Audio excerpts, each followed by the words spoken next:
నమస్కారం అండి. నా పేరు కృష్ణదీప్తి. మా ఛానల్కి మీకు అందరికీ స్వాగతం. గాయత్రీదేవి గారు రచించినటువంటి జ్ఞానోదయం నవల 4వ భాగాన్ని చదువుతున్నాను. 2 నెలలు గడిచిపోయాయి. రాధిక కాలేజీ లైఫ్ ప్రారంభమయ్యాక జూన్ నెలలో 10వ తేదీన కాలేజీలో జాయిన్ అయింది. జూలై ఆఖరయ్యి ఆగస్టు వచ్చింది. జ్యేష్టం ఆషాఢం పూర్తి అయిపోయాయి.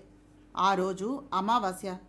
రాజేంద్ర ప్రసాద్ తన బర్త్డే ఇన్విటేషన్ అందరికీ ఇచ్చి రాధికను స్పెషల్గా రిక్వెస్ట్ చేశాడు.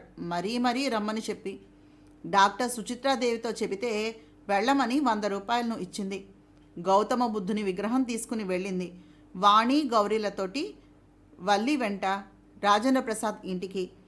3 అంతస్తుల భవనం చాలా అందంగా హుందాగా షామియానాతోటి రకరకాల బల్బులతోటి జాలా తోరణాలతో శ్రావ్యమైనటువంటి మ్యూజిక్తో అద్భుతమైన సువాసనలు వెదజల్లే సెంటు పన్నీటి పరిమళాలు వెదజల్లే ఫౌంటైన్తో విద్యుద్దీప కాంతిలో కళకళలాడే ఫ్లవర్స్ తోటి ఆ ప్రదేశం గుమ్మెత్తిపోతూ డబ్బుంటే జీవితం ఎంత పసందుగా ఉంటుందో తెలియజేస్తున్నట్టుగా ఆ వాతావరణం, ఖరీదైన మనుషులు, రకరకాల ఫ్యాషన్లు, వచ్చిరాని ఇంగ్లీషు ఉపయోగిస్తూ హడావుడిగా మాట్లాడేస్తూ అక్కడున్న అందరి దృష్టిని తమ వైపు ఆకర్షించుకోవాలనే విపరీతమైనటువంటి తాపత్రయం కనిపిస్తోంది అందరిలోనూ.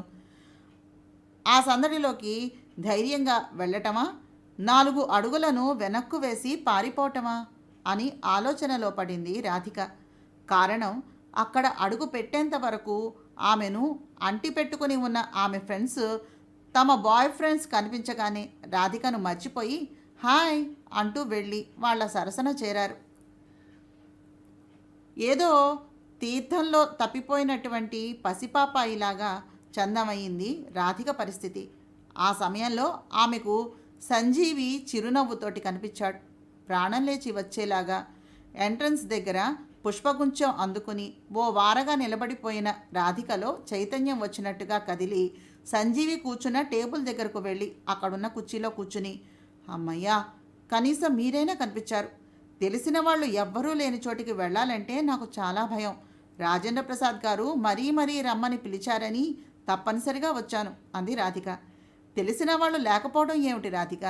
అదిగో మన కథానాయకుడు అంటూ కృష్ణ చైతన్య కూర్చున్న టేబుల్ వైపు చూపించాడు కనులతోనే సంజీవి.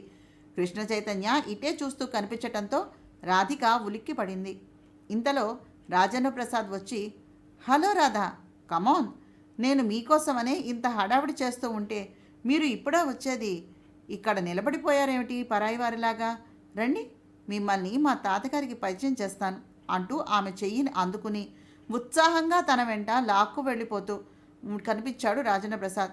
రాధిక చెప్పే అభ్యంతరాలను ఖాతరు చేయలేదతను. అతని వెంట లాక్క వెళ్ళబడుతూ భయంగా వెనక్కి చూసింది రాధిక. కృష్ణ చైతన్య ఆమెనే నవిని మింగేసేంత ఆగ్రహంగా చూస్తున్నాడు. ఆ చూపు ఆమె గుండెలను గొబగొబలాడించింది. డ్రింక్ పార్టీ జరిగే చోట కూర్చుని ఉన్నాడు కృష్ణ చైతన్య. ఏ క్షణంలో లేచి వస్తాడో అని ఆమె ప్రాణాలు రెపరెపలాడుతూ ఉన్నాయి. ఆడవాళ్ళు, మగవాళ్ళు చాలామంది వచ్చారు ఆ పార్టీకి. రాజేంద్ర ప్రసాద్ రాధికను సరాసరి తాతగారి గదిలోనికి లాక్కుని వెళ్ళి, తాతయ్య, ఇదిగో నీకు నేను చూపిస్తానన్న దేవకన్య.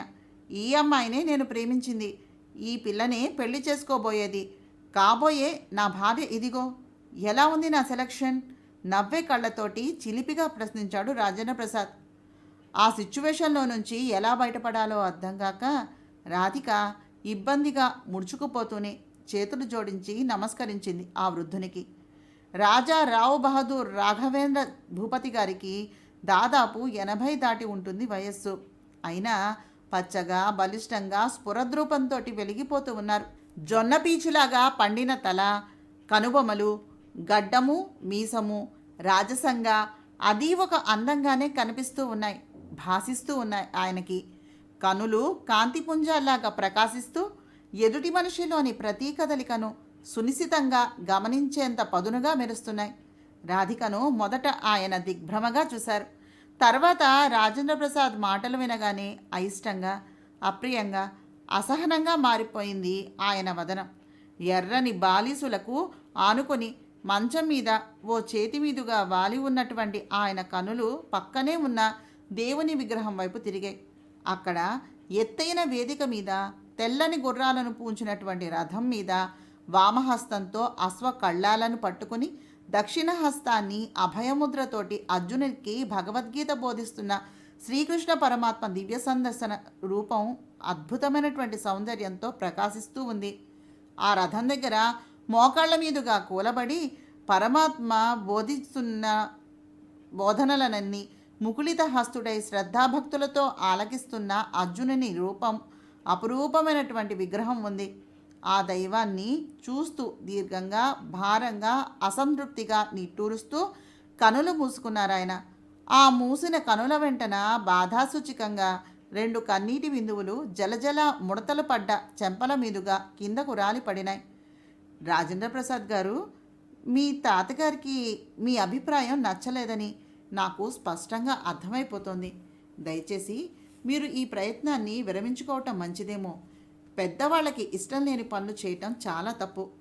నేను వెళ్తాను. నాకు కూడా మీ పట్ల ఎలాంటి ఆసక్తి లేదండి. ఇది చెప్పాలనే వచ్చాను. వస్తానండి. సెలవు అంది చేతుల్లోని గౌతమ బుద్ధుని విగ్రహాన్ని అతనికి అందించి వెనుతిరుగుతూ రాధిక. అరరే రాధా అంటూ చెయ్యి చాపి రాధిక చేతిని అందుకోబోతూ తన చేతిలో ఉన్నటువంటి విగ్రహాన్ని జారవిడ్చాడు. అది కాస్త భళ్ళుమని శబ్దం చేస్తూ పగిలిపోయింది. ఒక్క క్షణం రాజేంద్ర ప్రసాద్ ముఖం వివన్నమైపోయింది. రాధిక నిర్ఘాంతపోయింది. ఎందుకో తెలియదు కానీ ముసలాయన కసిగా నవ్వుకున్నాడు. మీ ఆలోచన ఆ దైవానికి కూడా నచ్చలేదండి. నేను వెళ్ళి వస్తాను అంది చెయ్యి లాక్కుంటూ రాధిక త్వరగా అక్కడ నుంచి బయటపడాలనే హృదయంతో. ఎవరికి నచ్చకపోయినా నిన్ను నా దాన్ని చేసుకోవాలనే ప్రయత్నం మాత్రం మానను. నువ్వు ఆ కృష్ణ చైతన్య గాడిని చూసి భయపడకు. ఎంత రాక్షసుడైనా వాడిలో ఓ సద్గుణం ఉంది రాధా. ఏమిటో తెలుసునా? వాడు అనాగ్రహణిత కుసుమాలనే వాసన చూస్తాడు. ఒకసారి ఆస్వాదించిన ఆడది ఎంత అందమైనదైనా దాన్ని ముట్టుకోడు. అంతేకాక ఇష్టపడి ప్రేమించి పెళ్లి చేసుకున్న ఆడవాళ్ళను కూడా ఆ దృష్టితోటి చూడడు. కాబట్టి మనం సాధ్యమైనంత తొందరగా పెళ్లి చేసేసుకోవటం మంచిది. నీకు ఈ సంగతిని చెప్పాలనే నేను ఈ పుట్టినరోజు పార్టీని సెలబ్రేట్ చేసుకుంటున్నది. అసలు మనకి ఏకాంతమే దొరకటం లేదు. నీ అంగీకారం తీసుకుని మీ వాళ్లకు కలవాలి అనేటటువంటి ఉద్దేశంతోనే నిన్ను ప్రత్యేకంగా పైకి తీసుకుని వచ్చాను. రాధిక ఇలారా అంటూ ఆమె చెయ్యిని అలాగే పట్టుకుని తన గదిలోనికి లాగి కాలితోటి గది తలుపులు మూసి రాధికను అమాంతం సందిట్లోకి బంధించబోయాడు. చప్పున పక్కకు తిరిగి పరదాన్ని పట్టుకుని నిలదొక్కున్న రాధిక చేతులను జోడిస్తూ వద్దు వద్దు అంది. ముద్దు ముద్దు మిస్ రాధిక, ఒక్కసారి అంటూ మీదకు వంగి బలవంతంగా ఆమె బుగ్గను మునిపళ్లతోటి కొరికేశాడు. రాధిక గబాన చేయి గుంజుకుని తలుపు తీసుకుని కిందకు పరిగెత్తి వచ్చేసింది. ఆమె చెంప మీద మునిపంటి ఘాట్లు స్పష్టంగా కనిపించేశాయి కృష్ణ చైతన్య కన్నులకి. ఒరేయ్ బాస్టర్డ్ అంటూ ఒక్క కేకను పెట్టి అమాంతం ఎదురుగా ఉన్న బల్లని ఒక్క చరుపు చరిచాడు ఆగ్రహావేశాలతోటి. వెంటనే దాని మీద విస్కీ బాటిల్స్ బ్రాందీ బాటిల్స్ ఎగిరి పైన తిరిగే ఫ్యాన్లకు రూఫ్కి గుద్దుకుని పళ్ళున పగిలి ముక్కలు చెక్కలై కిందకి రాలి పడుతూ పైకి చూస్తున్న 2-3 కనులలో ఆ సీసా నెరుసులు పడిపోయాయి. బల్ల బద్దలయ్యి కుర్చీలు చిందరవందరైపోయినాయి.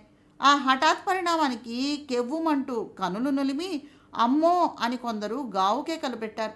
మరికొంతమంది ఎగిరిన సీసాలు ముఖాలకు శరీరాలకు తగిలి గాయపడితే మరికొందరు అటూ ఇటూ పరుగులు తీయటంతో సీసా పెంకులు కాళ్లల్లో కసుక్కున గుచ్చుకున్నాయి. కొదమసింహంలా లేచిన కృష్ణ చైతన్యని 25 మంది పట్టుకుని ఆపేశారు. ఆ తొక్కిసలాటలో ఏం జరుగుతోందో అర్థం కాని భయంతో రాధిక పరుగెత్తి పారిపోయింది. ఆ తర్వాత ఏం జరిగిందో ఆమెకు తెలియదు. ఇంటికి రాగానే ఆ సంగతి అంతా సుచిత్రాదేవికి చెప్పేసింది, తనలో దాచుకోలేక.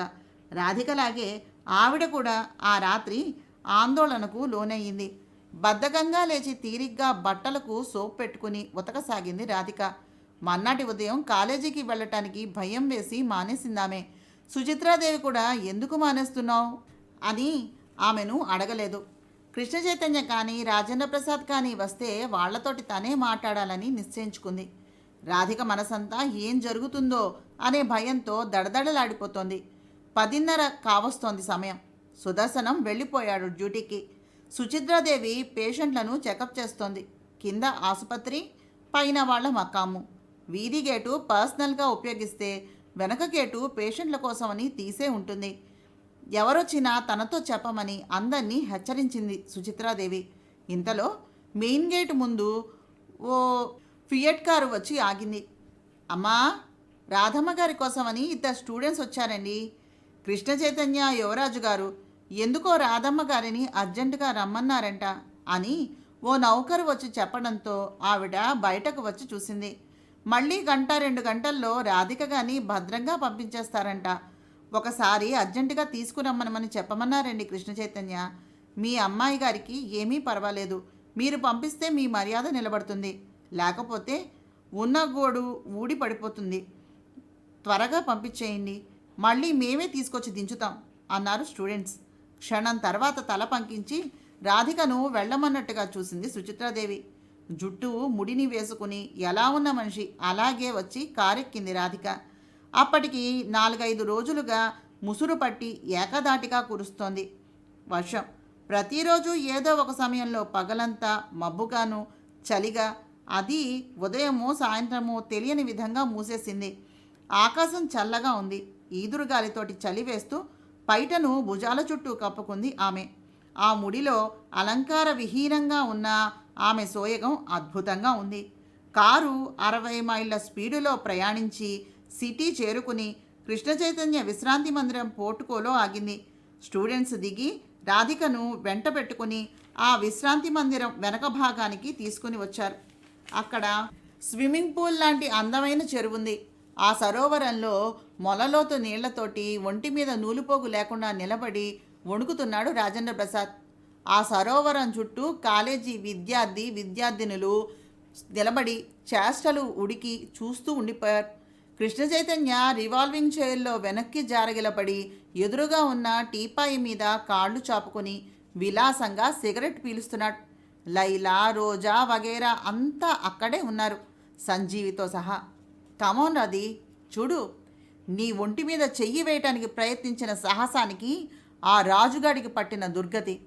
రాధిక నా సొత్తు, నాకే స్వంతం అని చెప్పినా వినకుండా మూర్ఖిస్తే ఏ మగవాడికైనా ఇదే గతి పడుతుంది. అసలు వాడి మగతనం తీయించేద్దాం అనుకున్నాను, కానీ మనసొప్పలేదు. అందుకే వాడికి ఆ శిక్షను విధించాను అన్నాడు హుందాగా చూస్తూ. రాజేంద్ర ప్రసాద్ గడగడా వణుకుతూ దయనీయంగా చూశాడు. ఇంత అన్యాయమా? మనిషి శిక్షించడమా? ఎవరిచ్చారు మీకు ఈ అధికారం? నన్ను మీరెలా కోరుకున్నారో అతను అలాగే కోరుకున్నాడు. నా ఇష్టాలు మీ ఇద్దరూ పట్టించుకోలేదు. చేతనైతే బలాబలాలు పరీక్షించుకోండి, అంతేగాని ఈ ఘోరం ఏమిటి అనేసింది తెగించిన దానిలా రాధిక. అంతే. కృష్ణ చైతన్య ఒక్క క్షణం సాలోచనగా చూసి కనుసైగ చేశాడు. వెంటనే 4 వెళ్ళి రాజేంద్ర ప్రసాద్కి టవల్ చుట్టి తీసుకుని వచ్చి కృష్ణ చైతన్య ఎదురుగా కుర్చీలో కూర్చోబెట్టి కాళ్ళు చేతులు నిప్పులతోటి కాల్చారు. 2 విస్కీని తాగించారు. తర్వాత పొడి బట్టలను ఇచ్చారు. రాజేంద్ర ప్రసాద్ వాటిని మార్చుకుని వచ్చాడు. నా దేవేరి మనల్ని బలాబలాలు పరీక్షించుకోమంది, రా నువ్వు నేను తేల్చుకుందాం అని చెయ్యి చాపాడు కృష్ణ చైతన్య. రాజేంద్ర ప్రసాద్ తీసిపోకుండా చెయ్యిని కలిపాడు. కానీ మరుక్షణంలో బేరం అన్నాడు. శారీరకంగా నన్ను ఎదుర్కోలేవు కాబట్టి షూట్ చేయి, చూద్దాం. నీకు ఎంత దమ్ముందో తెలిసిపోతుంది. నువ్వు ఏ విధంగానూ నన్ను ఎదుర్కోలేవని రాధికకు తెలియదు కదా. కాబట్టి ఇప్పుడు ఆమె కళ్ళ ముందు నా మాటల్లో సత్యం ఎంత ఉందో తనే గ్రహిస్తుంది కనుక నీతో తలబడుతున్నాను.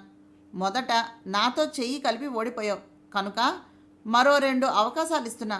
మొదటిది, ఆ విల్లు అందుకుని క్షత్రియుడిలాగా నన్ను హతమార్చి రాధికను గెలుచుకోవడానికి ప్రయత్నించు. రెండోది, రివాల్వర్ తోటి 3 సార్లు నన్ను కాల్చు. అసలు నీకు విలువిద్య తెలుసో లేదో ఆ విల్లు అందుకుని ఇక్కడున్న వాళ్లకు తెలియజేయి. బట్ 1 కండిషన్, ఈ పోటీలో నెగ్గితేనే రాధిక నీకు దక్కుతుంది. Okay, come on, try your better luck అన్నాడు కృష్ణ చైతన్య, చూస్తున్న స్టూడెంట్స్కి కూడా ఉత్సాహాన్ని కలిగిస్తూ. రాజేంద్ర ప్రసాద్ విల్లు అమ్ములు తీసుకున్నాడు. దారానికి యాపిల్ పండు కట్టి వేలాడదీశారు. ఆ దారాన్ని బాణంతో తుంచి పండు కింద పడేలాగా చేయాలి. రెండోసారి ఆ పక్కనే ఉన్న పూలదండను బాణంతో పైకి లేపాలి. మూడోసారి చెట్టునున్న పువ్వులన్నీ రాలేలాగా చెట్టుని కొట్టాలి అని చెప్పి తప్పుకున్నాడు ఓ స్టూడెంట్. రాజేంద్ర ప్రసాద్ చేతిలోని విల్లుకి బాణం తొడిగి గురి చూసి విడిచిపెట్టాడు. అది యాపిల్ పండు కిందుగా దూసుకుపోయింది. రాధిక కళ్ళు పెద్దవి చేసి చూస్తోంది ఆ వరపరీక్షని. రెండోసారి బాణంతో దండను కొట్టాడు. ఆ దండ కింద పళ్ళానికి తగిలి కంగుమంది. దండ కిందకి పడిపోయింది. మూడోసారి బాణప్రయోగం చేశాడు. అది సరాసరి పూల చెట్టును రాసుకుంటూ పోయింది. మ్లానమైన వదనంతో విల్లు అమ్ములు కృష్ణ చైతన్యకి అందించాడు. కృష్ణ చైతన్య విల్లును అందుకుని అమ్మును సంధించి గురి చూసి విడిచిపెట్టాడు. మొదటి బాణం యాపిల్ పండును తెంచి ఆ పండు వెళ్ళి రాధిక చేతిలో పడేలా కొట్టాడు. రెండోసారి పుష్పహారాన్ని బాణంతో లేవదీసి అది వెళ్ళి రాధిక మెడలో పడేలాగా కొట్టాడు. మూడోసారి బాణప్రయోగంతో చెట్టును కొట్టి ఆ పువ్వులు రాధిక మీద జలజల పుష్పవర్షం కురిపించేలా కొట్టాడు. అంతా క్లాప్స్ కొట్టారు. రాధిక విభ్రాంతిగా చూస్తూ ఉండిపోయింది. రాజేంద్ర ప్రసాద్ ముఖం జేవరించిపోయింది. ఇక రివాల్వర్ తీసుకుని నన్ను 3 సార్లు కాల్చు అంటూ రివాల్వర్ 6 గుళ్లతోటి లోడ్ చేసి రాజేంద్ర ప్రసాద్ వైపు విసిరాడు కృష్ణ చైతన్య. దాన్ని అందుకుంటూనే టకటక ఢామ్ ఢామ్ ఢామ్ అని 6 సార్లు కసిగా కాల్చేశాడు రాజేంద్ర ప్రసాద్. రాధిక భయభ్రాంతురాలైపోయింది. కానీ కృష్ణ చైతన్య ఏ ఒక్క గుండు తనకి తగలకుండా మెరుపులాగా 6 సార్లు తప్పించుకుని పల్టీలు వేసి అందరినీ ఆశ్చర్యచకితుల్ని చేశాడు. ఆ తర్వాత తన రివాల్వర్ చేతిలోకి తీసుకోగానే రాజేంద్ర ప్రసాద్ చెట్టు చాటుకు పరిగెత్తాడు. కృష్ణ చైతన్య 3 సార్లు ఆ రివాల్వర్ని పేల్చి చెట్టు ఆకులను రాల్చాడు. రెండోసారి గడ్డి బొమ్మ కుడికన్నుని కాల్చాడు. మూడోసారి ఆకాశంలో ఎగిరే పక్షిని కాల్చాడు తన రివాల్వర్ షూటింగ్ని చూపిస్తూ. అంతా క్లాప్స్ కొడుతూ ఉంటే రాధికను సమీపించి బలాబలాలు తేర్చుకోమన్నావు. నాతో సరిపడే సమవుజ్జి కాదు ఈ పిరికి సన్నాసి. ఇప్పుడైనా తెలిసిందా? ఈ వర పరీక్షను నెగ్గి నీ మెడలో దండ వేయగలిగిన వాడు ఒక్క ఈ కృష్ణ చైతన్య మాత్రమే. Okay, now you can go అని చప్పట్లు గరిచాడు. డ్రైవర్ పరిగెత్తుకుంటూ వచ్చాడు. అమ్మాయి గారిని భద్రంగా తీసుకుని వెళ్ళి వాళ్ళ ఇంటి దగ్గర డ్రాప్ చేసిరా అనేసి పెద్ద పెద్ద అంగలు వేస్తూ అక్కడి నుంచి వెళ్ళిపోయాడు. ఆగస్టు నెల 15వ తారీఖు నుంచి శ్రావణ మాసం ప్రారంభమైంది. ఆ రోజు రాధిక కాలేజీ నుంచి అన్యమనస్కంగా ఇంటికి వచ్చింది. కారణం మొదటిది, లైలా ఆమెను కలిసి రాజేంద్ర ప్రసాద్ బర్త్డే రోజున జరిగిన దారుణానికి 4 బలైపోయారని, 2కి కళ్ళు పోతే మరో 2కి కాళ్ళు పోయినాయి. ఒక అతనికైతే పాదం తీసేస్తే ఇంకో అతనికి మోకాలి దాకా తీసేశారు షుగర్ కంప్లైంట్ వల్ల. ఆ వార్త వినగానే రాధిక మనసంతా ఆందోళనతోటి నిండిపోయింది. సరిగ్గా ఆ సమయంలోనే కృష్ణ చైతన్య ఆమెను కలిసి, రాధిక, నేను అర్జెంట్ పని మీద బాంబే వెళ్తున్నాను. రావటానికి ఎంత లేదన్నా 4 రోజులు పడుతుంది. రాగానే నిన్ను నాతోటి రాణివాసానికి తీసుకుని వెళ్ళిపోతాను. Get ready. నన్ను తప్పించుకుపోవాలని పిచ్చి పిచ్చి పనులు చేశావనుకో ప్రమాదం నీకే, మైండ్ ఇట్ అని గట్టిగా హెచ్చరించి మరీ వెళ్ళిపోయాడు. అందుకే ఆందోళన అంతా. సంజీవిని గత సాయంత్రం కలిసినప్పుడు రాధిక సలహా అడిగింది. కృష్ణ చైతన్య బారిన పడకుండా నన్ను నేను ఎలా రక్షించుకోగలను చెప్పండి ప్లీజ్ అంది వేడుకోలుగా. అసలు ఎందుకు తప్పించుకోవాలి మీరు? అతనంటే మీకు ఇష్టం లేదా? సూటిగానే ప్రశ్నించాడు రాధిక కళ్ళల్లోనికి పరీక్షగా చూస్తూ. ఇష్టమా? భయం తప్ప నాకేమీ తెలియటం లేదు అంది రాధిక. పోనీ మీరు రాజేంద్ర ప్రసాద్ని కోరుకుంటున్నారా? నాకు ఈ 2 వద్దండి ఖచ్చితంగా అనేసింది. మరెవరు కావాలి? సూటిగా ప్రశ్నించాడు. మీరు టక్కున అనేసింది. సంజీవి పకపక విరగబడి నవ్వేశాడు. ఎందుకలా నవ్వుతున్నారు? రోషంగా అడిగింది. మరి నవ్వక నన్నేం చేయమన్నారు? What a wonder! ఎంత మంచి జోక్ ఇది. ఇది జోక్ కాదు, నిజం అరిచినట్టుగా అంది. I know it Radha, I know. ఆ భ్రమలో బతకాలనే నా ఆశ కూడా. అందగాడైన రాజేంద్ర ప్రసాద్ వద్దు, బలవంతుడైన కృష్ణ చైతన్య వద్దు. బక్క చిక్కిన ఈ అర్భక ప్రాణి మీకు కావాలా? నా మీద ఇష్టంతో, ప్రేమతో, కాంక్షతో కాదు మీరు ఈ పెళ్లిని కోరేది. కేవలం కృష్ణ చైతన్య నుంచి రక్షణను కోరి. అంత అర్థం చేసుకోలేని వాజమ్మను కాను. కానీ ఆ రక్షణ ఈ పెళ్లి ప్రపోజల్ ద్వారా మీకు దొరకదు. ఎందుకని? కృష్ణ చైతన్య ఎంత దుర్మార్గుడైనా పెళ్ళైన వాళ్ళని, పరాయి వాళ్ళని, ఒకరితో జీవితాన్ని పంచుకున్న వాళ్ళని ముట్టుకోడని తెలిసి అడుగుతున్నాను అంది రాధిక. అది మీ విషయంలో కాదు. ఎందుకు కాదు? ఎందుకంటే అతను మిమ్మల్ని మనసారా వరించాడు కాబట్టి. అతను చాలామందిని వరించాడుగా. అందులో నేను ఎన్నోదానో. అవన్నీ అతని దృష్టిలో గడ్డి పువ్వులండి. అయితే ఉల్లికి మల్లికి అతనికి తేడా బాగా తెలుసు. ఇంతకీ మీరు చెప్పేదేమిటి? నా మృత్యువుకి ముహూర్తం పెట్టించవద్దు అని. మీరింత పిరికివారని నేను అసలు అనుకోలేదు అనేసి రాధిక ఇంటికి వచ్చేసింది. భోంచేసి పడుకున్నా నిద్ర రాలేదు. కృష్ణ చైతన్య 4 రోజుల వరకు రాడు. ఈ 4 రోజుల్లోనే తను వేరే వ్యక్తిని పెళ్లి చేసుకుని వెళ్ళిపోతే కృష్ణ చైతన్య వల్ల ప్రమాదం తప్పుతుంది. లేకపోతే అతనితో తను రాణివాసానికి వెళ్ళక తప్పదు. జీవితంలో ఒకరి భార్యగా గౌరవంగా బతకాలి ఆడపిల్ల. ఉంపుడుగత్తిగా కాదు. కృష్ణ చైతన్య యువరాజు, సత్కుల సంజాతుడు. తను అనాథ. ఈ అనాథని అతను పెళ్లి చేసుకోడు. వాసన చూసి వదిలేస్తాడు. ఆ తర్వాత తన బతుకు సానిదానికన్నా హీనంగా మారిపోతుంది. పోనీ రాజేంద్ర ప్రసాద్ని పెళ్లి చేసుకుందామా అన్న వాళ్ళ తాతగారికి ఇష్టం లేదు. అదీ కాక అతను తనని రక్షించలేడు. కృష్ణ చైతన్య చేతుల్లో ఓడిపోయిన మనిషి తనని ఎలా కాపాడగలడు? ఈ సంజీవి తనని కాపాడలేకపోయినా పర్వాలేదు. తాళి కట్టించుకుని ఈ సంజీవిని పెళ్లి చేసుకుని దూరంగా వెళ్ళిపోయి ఎక్కడో గుట్టుగా బతికినట్లయితే తప్ప తనకి రక్షణ లేదు. అసలు తనెక్కడ ఉందో కూడా కృష్ణ చైతన్యకు తెలియకూడదు. ఒక మగవాడి అండ లేకుండా ఆడపిల్ల ఒంటరిగా ఈ ప్రపంచంలో బతకటం చాలా కష్టమే. అందులో తనలాంటి ఆడపిల్ల 4 గోడల మధ్యన బందీఖానాలో పరాయి మగవాడి కంట పడకుండా బతకాలి. అలా బతకాలంటే సంపాదించి పోషించే ఒక మగవాడి తోడు తనకు చాలా అవసరం. రాజేంద్ర ప్రసాద్ని చేసుకుంటే కృష్ణ చైతన్యకు తెలిసిపోతుంది. అతను సహించలేడు, క్షమించలేడు. తనను తాకినందుకే అతనికి అంత శిక్షను వేసినవాడు పెళ్లి చేసుకుంటే ఇంకేం చేస్తాడో బతకనివ్వడేమో. ఈ సంజీవి తనలాగే అనాథ. నా అనేవాళ్ళు లేనివాడు కనుక ఎక్కడో అజ్ఞాతంగా అనామకంగా తను బతకడానికి ఆధారపడతాడనే ఆశ ఆమెలో అణగారిపోయింది. కనీసం తన అందమైన అతన్ని ఆకర్షించలేదా అనే తన ప్రయత్నం వీగిపోయింది. సుచిత్రాదేవిని తనకు పెళ్లి చేసి పంపించేయమంటే వ్యవధి కావాలి, సంబంధం చూడాలి. ఆవిడ ముద్దు ముచ్చట్టు తీరేలాగా గ్రాండ్గా పెళ్లి చేస్తాను అంటుంది. అంత అవకాశం తనకి లేదు. కృష్ణ చైతన్య వచ్చేసరికి తను వెళ్ళిపోవాలి. అతని కంట పడకుండా మాయమైపోవాలి. అంటే అర్జెంటుగా ఒక మగవాడి తోడు, ఆశ్రయం, రక్షణ తనకు వెంటనే లభించాలి. తనకు తెలిసిన వాళ్ళు ముగ్గురే. కృష్ణ చైతన్య చేతికి దొరికితే మేక కషాయవాణ్ణి నమ్మిన చందం అయిపోతుంది. రాజేంద్ర ప్రసాద్ అయితే కృష్ణ చైతన్య అతన్ని చంపేస్తాడు. సంజీవి అయితే అసలు కృష్ణ చైతన్య తన ఉనికి చాలా కాలం తెలియదు. సామాన్యుడు, అనామకుడు, అనాథ. పైసా ఆధారం లేనటువంటి వాడి వెంట తను వెళ్ళిందన్నా నమ్మలేడు. అదే తనకి కూడా కావాలి. కానీ ఈ సంజీవిని ఒప్పుకోవటం లేదు కదా. పైగా భయపడుతున్నాడు కూడాను. ఇప్పుడు తను ఏం చేయాలి? కింకర్తవ్యంత అనుకుంటూ మూఢురాలైపోయింది. ఆమెకు మార్గాన్ని సూచిస్తున్నట్టుగా పని మనిషి వచ్చి రాధమ్మ, అమ్మగారు పిలుస్తున్నారు అని చెప్పి వెళ్ళటంతో దాని వెంట సుచిత్రాదేవి గదిలోకి వెళ్ళింది రాధిక. టేబుల్ లైట్ వెలుగులో ఏవో పరిశీలిస్తున్న ఆవిడ రా రాధా కూర్చో అంటూ తన బెడ్ మీద చోటును చూపించింది. ఆ ఇంట్లో 4 బెడ్రూములు. సుదర్శనం గారి బెడ్రూము పక్కన గెస్ట్ రూము ఉంటుంది. సుచిత్రాదేవి బెడ్రూమ్ పక్కన రాధిక బెడ్రూమ్ ఉంటుంది.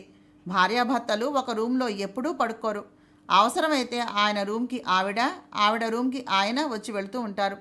సుచిత్రాదేవి వ్యక్తిగత విషయాల్లో ఆయన ప్రమేయం ఏమీ ఉండదు. ఉండకుండా ఆవిడ చేసుకుంది. ఆవిడ ఇష్టప్రకారమే ఆయన బతికేలాగా చేసుకుంది. ఆయన సంపాదన పైసా ఆవిడ ఆశించదు. తనే ఆయన్ని కూడా పోషిస్తోంది. వాళ్ళ సంసారం ఓ విచిత్రమైనటువంటి కథ లాంటిది. ఎందుకో పిలిచారట అంది రాధిక. అవును, ఈరోజు నీకు 3 లెటర్స్ వచ్చాయి. అవి నీకు కాదు, నాకే. అందుకే చదివాను. కానీ అందులోని మ్యాటర్ అంతా నీకు సంబంధించినదే. అందుకే నిన్ను పిలిచాను. ఈ 3 నీ గురించే నాకు రాశారు. ఇది నీ జీవితానికి సంబంధించిన విషయం కాబట్టి నీతో ఆలోచించాలని పిలిచాను. ఇదిగో ముందు ఈ లెటర్ చదువు, తర్వాత మాట్లాడుకుందాం అంది ఆవిడ గంభీరంగా. రాధిక లెటర్ తీసుకుని దడదడలాడే గుండెలతోటి చదివింది. డాక్టర్ సుచిత్రాదేవికి నమస్కారం. నేనెవరినో మీకు తెలియదు. మీరు నాకు రాధిక ద్వారా తెలుసు. నేను రాజా రాఘవేంద్ర భూపతి గారి మనవడిని. నా పేరు రాజేంద్ర ప్రసాద భూపతి. 50 కోట్ల ఆస్తికి ఏకైక వారసుణ్ణి. అయితే నాతో పనేమిటి అనుకోకండి. మీ అమ్మాయి, అదే మీరు పెంచుకున్న పిల్ల రాధిక అంటే నాకు చాలా ఇష్టం. అఫ్కోర్స్ ఆ పిల్లను ఇష్టపడని సన్యాసి ఎవడుంటాడు చెప్పండి. మీ అమ్మాయికి అన్ని విధాల ఈడు జోడు అయిన వ్యక్తిని నేనే. అంతేకాకుండా కృష్ణ చైతన్య అనే రాక్షసుని ఎదిరించగల దమ్ము ధైర్యం ఉన్న మగవాణ్ణి నేను ఒక్కడినే. ఎందుకంటే పోలీసు శాఖ, మినిస్టర్ అంతా నా గుప్పిట్లో ఉన్నారు. మీ అమ్మాయిని మీరు నాకు ఇస్తే ప్రాణంలా కాపాడుకుంటాను, పూలతోటి పూజిస్తాను, మీకు అల్లున్నయ్యి మీ ఆశలు అన్నీ తీరుస్తాను. ఎప్పుడో అప్పుడు ఎవరికో ఒకరికి రాధికను ఇచ్చి పెళ్లి చేసి పంపించటం అనేది తప్పనిసరి.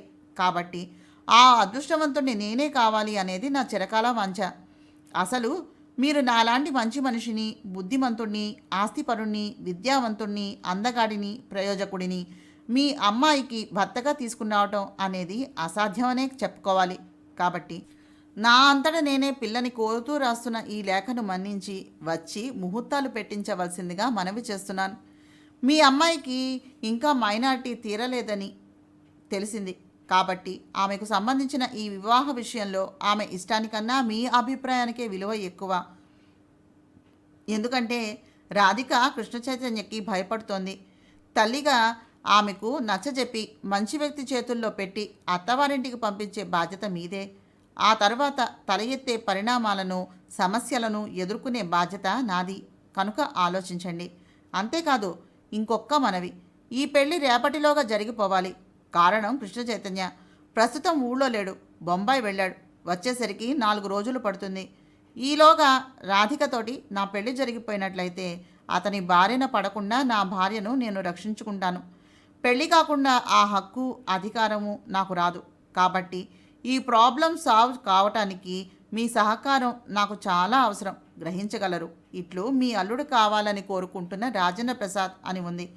ఆ ఉత్తరం మడిచి సుచిత్రాదేవికి ఇచ్చేసి రెండో లెటర్ తెరిచింది. సుచిత్రాదేవి గారికి యువరాజా కృష్ణ చైతన్య నమస్కరించి వ్రాయినది. నేనెవరో మీకు ఈపాటికే తెలిసి ఉండాలి. అయినా నన్ను నేను మీకు పరిచయం చేసుకుంటాను. నేను కృష్ణాపురం జమీందార్ రాజా ఆనంద భూపతి గారి కుమారుణ్ణి. నా పేరు కృష్ణ చైతన్య భూపతి. కొద్ది రోజుల క్రితం మీ భర్త సుదర్శనం గారిని నేను కలిశాను, అలాగే మాట్లాడాను. ఇప్పుడు పర్సనల్గా మిమ్మల్ని కాంటాక్ట్ చేయడానికి కారణం మీ అమ్మాయి రాధిక. మీ రాధిక నా ఊహాసుందరి, ప్రణయ సామ్రాజ్ఞి, నా హృదయ సింహాసనంలో అధిష్ఠించి ఆరాధనలు అందుకునే నా ఆరాధ్య దేవత. ఇదంతా మీకు చెప్పడానికి కారణం మీరు నన్ను అర్థం చేసుకోవాలనే చిన్న ఆశ. నా ఊహల్లో ఊపిర్లు పోసుకున్న నా ప్రణయ సుందరి మీ కుమార్తెగా పరిచయం కావటం అనేది నా అదృష్టం. నా ఊహాసుందరిని ఇంతకాలం అన్వేషిస్తూ కాలికి తగిలిన గడ్డి పువ్వులన్నింటినీ వాసన చూశాను. అయినా తృప్తి కలగలేదు. రాధికను చూడగానే నా అన్వేషణ ఫలించింది. అందుకే ఆమెను నా దేవేరిగా హృదయపూర్వకంగా స్వీకరించాను. ఈ విషయం ఆమెకు గార్డియన్స్గా ఉన్న మీకు తెలియజేయటం అనేది నా ధర్మంగా భావించి మీకు లెటర్ని రాస్తున్నాను. రాజేంద్ర ప్రసాద్ అనే మరో వ్యక్తి రాధిక కోసమని గోతికాడ నక్కలాగా కూర్చుని కొంగ తపస్సును చేస్తున్నాడు. అమృత బాండం లాంటి రాధిక భవితవ్యం ఆ దౌర్భాగ్యుని విషపు కోరల్లో చిక్కుకోవటం నాకు ఇష్టం లేదు. ఎందుకంటే వాడో గోముఖ వ్యాఘ్రం, స్మగ్లర్, హంతకుడు, భయంకరమైనటువంటి విషసర్పం అని నా దర్యాప్తులో తేలింది. ఆ వాస్తవాన్ని ఈ ప్రపంచం గుర్తించకపోయినా నేను గ్రహించాను. అందుకే రాధికను నా వెంట తీసుకుని వెళ్ళిపోవాలని నిశ్చయించుకున్నాను. మీతోటి చెప్పి చేయటం నా ధర్మం. రాధిక చదువుకుంటానంటే చదువును చెప్పిస్తాను, లేదా లలిత కళలు నేర్పిస్తాను, లేదా గృహిణిగా మారతాను అంటే నా దాన్ని చేసుకుంటాను. అదంతా ఆమె ఇష్టం. ఇప్పుడు నన్ను చూసి భయపడుతోంది తప్ప నన్ను నమ్మటం లేదు. అందుకే నేను కనిపిస్తే పారిపోతోంది. కాలేజీలో రాజన్న ప్రసాద్ గారితోటి తిరిగేటటువంటి చెంచాలు చేసేటటువంటి ప్రచారాలు నిజం అనుకుని నాకు దూరంగా ఉండాలని ప్రయత్నిస్తోంది. నా దగ్గరకు తీసుకుని వెళితే కానీ ఆమెకు నా సంగతి పూర్తిగా తెలియదు.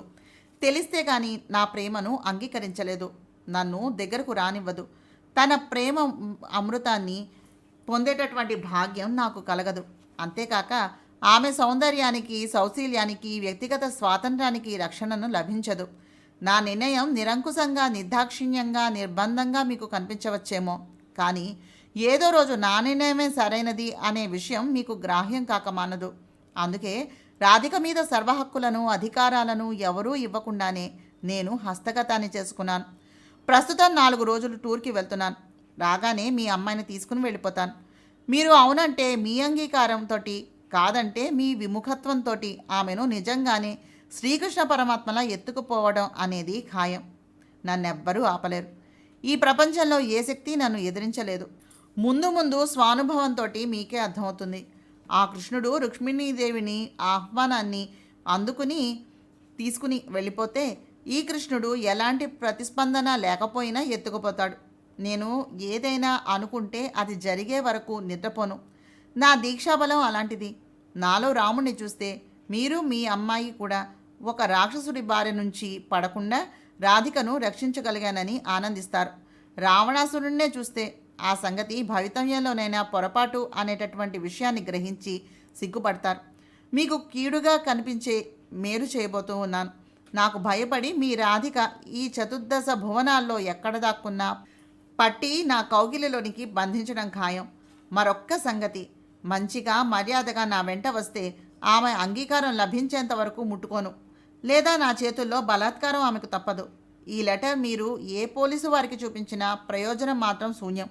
కటకటాలు, కట్టుదిట్టాలు, కట్టుబాట్లు ఏవీ నన్ను ఆపలేవు. మీ అమ్మాయి మీకు దూరమయ్యే తరుణం వచ్చేసింది. అనవసరంగా నాతో ఘర్షణ పడక అంగీకరిస్తారనే అభిప్రాయంతోనే వెళుతున్నాను. రాధిక చిన్నది, అమాయకత్వం ఆమెకు సొత్తులా ఉంది. అది ఆమెకు అర్థమయ్యేలా చెప్పి ఒప్పించగలరని, అర్థం చేసుకుంటారని ఆశిస్తున్నాను. ఇట్లు కృష్ణ చైతన్య అని ఉంది.